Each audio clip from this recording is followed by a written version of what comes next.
হবে। আমি তোমার কথা দিচ্ছি, তোমার বন্ধুর চোখ অপারেশনের সমস্ত টাকা এই লাভলি তোমায় পাইয়ে দেবে। তবে কাজটা শেষ হওয়ার পর, কাজ ফেলে যদি তুমি চলে আসো কিংবা কাজে যদি তুমি অসফল হও, তাহলে কিন্তু একটা টাকাও তুমি পাবে না।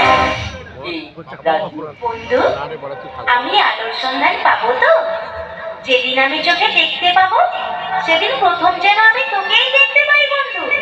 তোর আগে এই পৃথিবীর কিচ্ছু আমি দেখতে চাই না, কিচ্ছু না। ও লাভলি, তাহলে কাজটা তুমি করবে তো?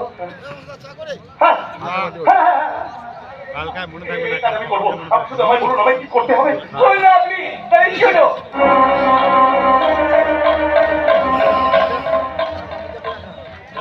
চেষ্টা করলাম যে অনেকগুলো মানুষকে ঠকিয়ে ফেলবো না। পলাশপুর, তুমি এই কাজটা করলে দুটো মেয়ের জীবন বাঁচবে।